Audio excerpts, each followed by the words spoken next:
to the Real Estate Stew with the What's Cooking crew. I'm Patrick. And I'm your other host, Keisha. Yes, other host, Keisha. So, Keisha, today I am ready to dig right in. We should have some great questions, right? Yes, thanks to our wonderful viewers. So thank you guys for sending in your questions. Yeah. Let's get started. All right, let's jump right into it.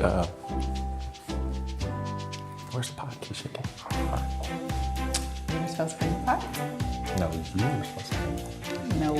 Keisha, you're filming. We're live, right? Where's the pot? Okay, you know what? Don't worry about it. Don't worry. I got this. I've been practicing on this for a while. Sorry, guys. I don't. Wait. I got it. Keisha, get stamps. Okay. So, hey. Okay, good. This is not a pot. Yeah. I think whatever you just did, you need to brush up a little. All right. Well, but that's an ingredient we put in the pot. So sorry, guys. Yeah, I don't know what's going on. Okay. All right. We can't do anything with it. We can't? No. You can't get any No questions questions. out of it? Okay. Mm-hmm. Unless it talks. Okay. All right. Okay. Wait. Just. Okay.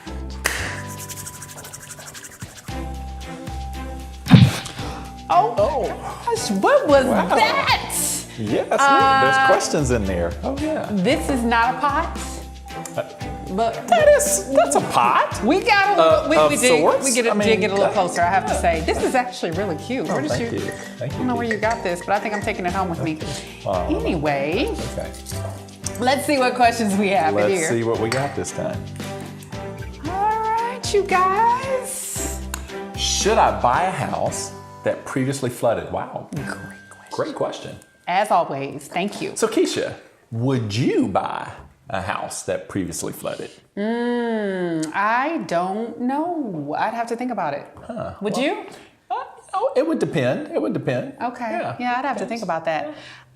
For me, I've seen some amazing homes out there, though. I have to say that the homes that are hitting the market right now. Amazing homes that flooded? Yes, that flooded before. Well, of course you They did. look great. You know why? Why? Because when a home floods, typically that means it flooded, everything, water's everywhere. So guess what they do when they're renovating the home? They go in and redo the whole thing. Well, of course. And so when you see it after renovations, oh my God, it's like a brand new home. So of course you like it, of Keisha. Course. You do have a point. You do have a point. Oh, thank you. When I see homes like that, though, it really makes me wonder, would I be able to do it? Would I be able to buy this home knowing that it flooded previously? And I think the answer is it just kind of depends on a few things. If it had only flooded that one time, they put it back together so nicely, I'd probably say yes. But what about if it flooded multiple times, like 2-3 times? For me, I don't know. And we have areas like that here in Houston, like Meyerland. We do. Homes, there are certain homes that I know of in particular that have flooded 2 and 3 times in just a few years. Now that I probably could do. Well, I have to admit, I'm with you on that. Didn't you have a close call, Jared?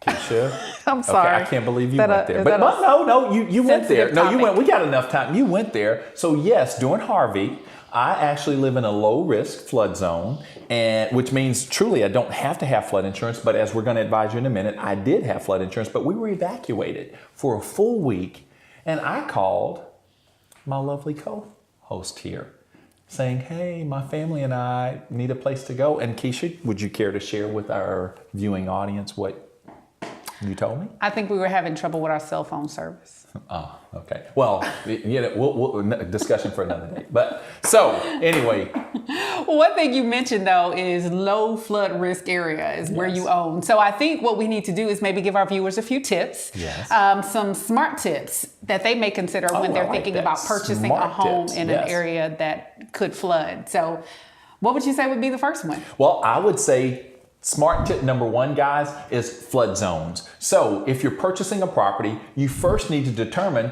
what flood zone are you in. And when you're thinking of flood zones, two zones come to mind. First of all, A or V or X or C. So there's what we call X or C, which is our low risk zones. And then there's what we call A or V, which is our high risk zones. If you're in a high risk zone, guys, understand you will be required to have flood insurance. If you're in a low risk zone, you don't have to have it. But guys, listen, you should always have flood insurance regardless of the zone. Yes. Okay? Very important. Now, if you pay cash for your home, it's up to you. If you have lenders involved, you're going to have it. If you're paying cash, it's up to you. Still encourage you to get it. Yes. Now, guys, don't forget, right?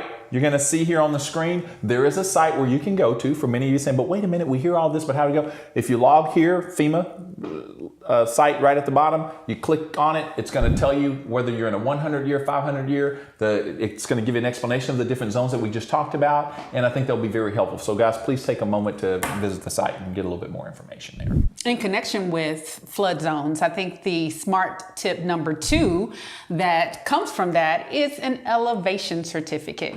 For those of you who don't or may not know what an elevation certificate is, it's a document that you can provide to your insurance provider to let them know how high your home sits above the base flood elevation.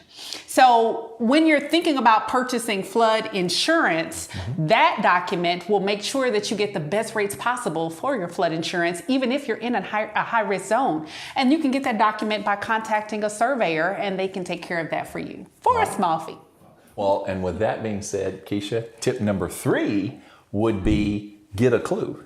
And literally, guys, I mean, get a clue. So there's something called a clue report. And clue stands for Comprehensive Loss Underwriting Exchange System. So that is a report that your insurance agent can actually go to their database, plug up, put in a property's address, and it will show on the report whether or not there have been claims filed for that specific property. So for instance, if the home flooded and the homeowner filed a claim with their insurance company, it's going to show up on the report. If there were hail damage and the homeowner filed a claim, it will show up on this report. Now, the question comes up a lot of times, but what if there was damage, but the homeowner didn't file a claim? It will not show up on the report. So think of it this way, guys, like what Carfax, those of you familiar with Carfax, what Carfax does for cars is what the clue report does for homes. So here's a tip, guys. This is what I always tell the clients I work with. Call up your insurance agent and say, hey, I'm thinking about purchasing this property.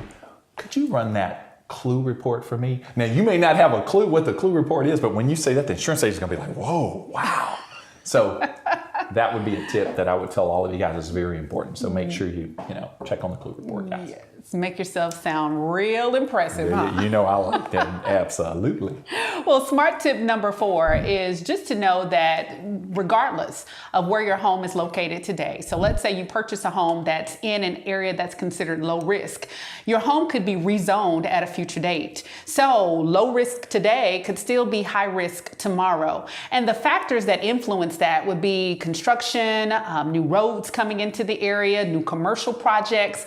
As the builders are putting in more concrete, then there's less grass and less dirt to soak up all of that water, and the water has to have some place to go. So that could cause rezoning to happen in your area. And then if you were rezoned to a high-risk area at a later date, you would still have to purchase flood insurance. Absolutely. So my suggestion, and I'm sure Patrick would agree, is to just purchase flood insurance up front. It's a relatively inexpensive way to give yourself that additional peace of mind. So go for it. So having said that, 4 great tips. There's more, but we think those are the main 4, guys. Yes, that'll help you for sure. So Keisha, I think we've answered the question on if you would buy in a flood zone, right? Actually, with all this great information, I think I would. You would? I'd consider it. Okay. Well, I would not rule it out. What about you? For me, it would depend. And if I get one of these, I probably would. Along with some flood insurance, right? Yeah, most definitely. I love these. Oh, Keisha. Thank you guys for joining us. As you can see, we love to have fun at the Real Estate Stew with the What's Cooking crew. So guys, don't forget to like, subscribe, and comment. And Keisha, as always, we definitely want you to ring the bell. We look forward to seeing you guys next time. Take care. Bye-bye, guys.